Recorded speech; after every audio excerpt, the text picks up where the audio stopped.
안녕하십니까. 쉽게 배우는 조직신학 75번째 시간입니다. 예수 그리스도의 십자가는 우리의 구원과 직결되는 위대한 사건입니다. 지난 역사 속에는 그가 십자가에서 흘리신 보혈의 공로에 대한 비성경적인 사상들이 있었습니다. 오늘 소개해드리는 그릇된 교리들을 들어보시고 십자가의 속전의 교리가 얼마나 중요한지를 깨닫는 귀한 시간이 되기를 바랍니다. 첫 번째는 배상설 혹은 상거래설입니다. 이것은 초기 기독교인들 사이에 있었던 그릇된 사상인데요. 이 배상설에 따르면 하나님은 마치 노예나 포로를 되돌려받기 위해 몸값을 지불하듯이 사단에게 예수 그리스도를 배상금으로 내주었다는 이론입니다. 아무런 죄가 없는 예수님과 모든 인류를 맞바꾸었다. 서로 거래를 했다라는 주장이죠. 놀랍게도 이 견해는 교회 역사에서 참 오랜 시간 동안 그리스도의 죽으심에 대한 관점으로 자리 잡았었습니다. 두 번째로 소개해드릴 만족설은 안셀름이 말한 것입니다. 그가 제시한 속죄론의 내용은 이렇습니다. 사람이 죄를 범했을 때 하나님의 명예가 손상되었는데 죄인은 직접 죄의 문제를 해결받거나 사함받을 수 없고 더 나아가서 심각하게 훼손된 하나님의 명예를 회복시킬 수 없다. 그래서 하나님의 영광을 회복시키기 위해서 완전한 신성과 인성을 가지신 예수 그리스도께서 직접 오셨다는 내용입니다. 하나님은 이 일을 기뻐하시고 그 보상을 아들에게 주려 했지만 예수님께서 보상을 백성에게 주기를 원했다고 안셀름은 설명합니다. 안셀름의 속죄론은 어느 정도 성경적이지만 부족한 면이 있습니다. 하나님의 명예 회복과 영광의 회복이라는 면만 부각시키고 하나님의 공의에 대한 언급이 부족했습니다. 성경은 그리스도를 죽기까지 만든 것이 하나님의 공의라고 가르칩니다. 신학은 시간이 지나면서 더욱 가다듬어지고 발전되기에 이릅니다. 나중에 소개해드리겠지만 오늘날의 속죄론은 그릇된 사상들이 하나하나 가지쳐지고 성경이 말씀하는 것들을 아주 조화롭게 설명하고 있는 탁월한 교리들이라고 말하겠습니다. 세 번째는 도덕 감화설입니다. 안셀름의 만족설을 비판하는 인물이 있었는데 피에르 아벨라르입니다. 그는 그리스도의 십자가의 속죄의 이유를 이렇게 설명합니다. 하나님은 사랑이 넘치셔서 우리를 용서하시는데 아무런 어려움이 없으셨지만 단지 사람들이 그것을 믿지 않았다. 그래서 하나님은 그 사랑을 보여주기 위해서 십자가의 사건을 행하게 하셨다는 내용입니다.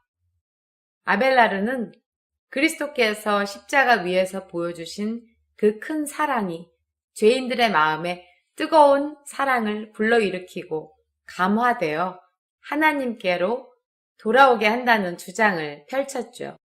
그러나 이 이론 역시 하나님의 공의를 전혀 언급하지 않았고 그리스도의 십자가 속죄의 사역의 필요성을 거절했습니다.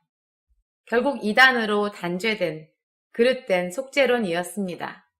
네 번째는 모범설입니다. 완벽한 삶을 살기 위해서 이 땅에 오신 예수님은 율법을 모두 지키셨고 하나님께 순종했고 바로 그 때문에 십자가에서 죽기까지 하셨다는 것입니다. 이러한 주장은 어떠한 결과를 낳게 되었을까요?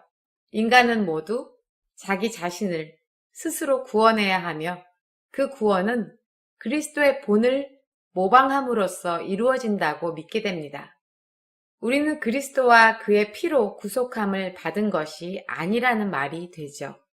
다섯 번째는 통치설 혹은 정치적 속죄설입니다.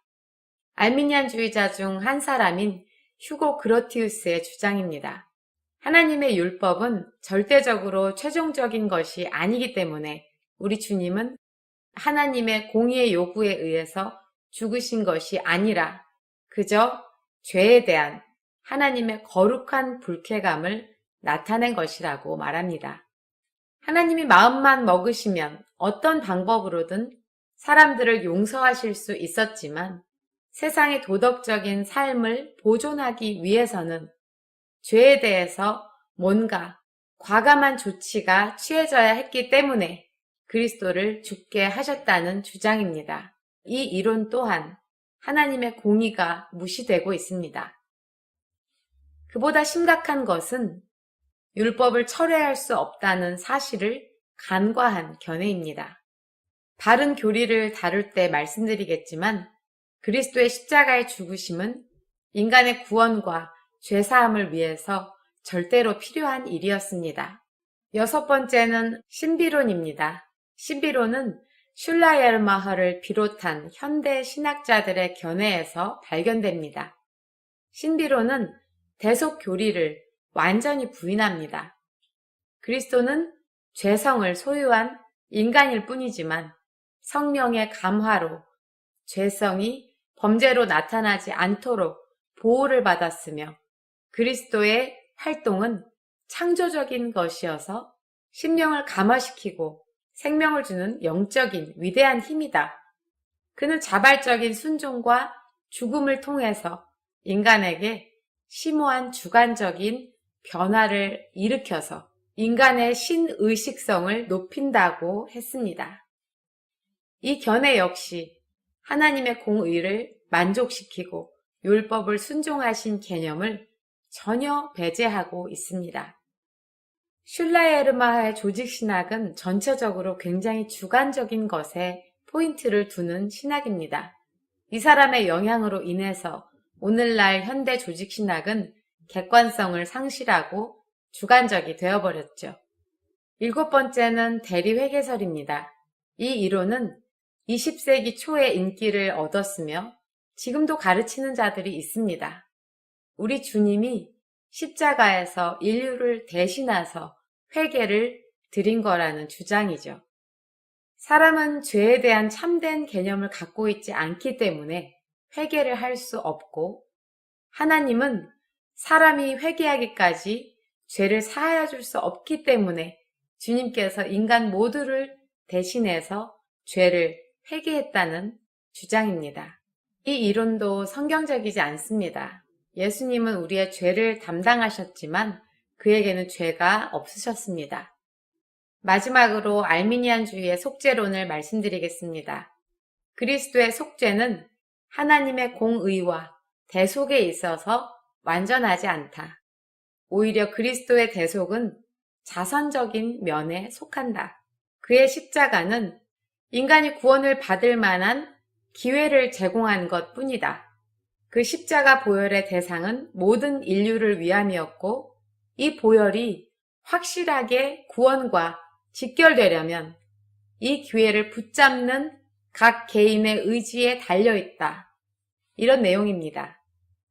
알미니안주의는 속죄의 범위를 무한대로 확대하고 속죄의 효력은 인간에 의해서 제로가 되는 정도로 약화시켰습니다.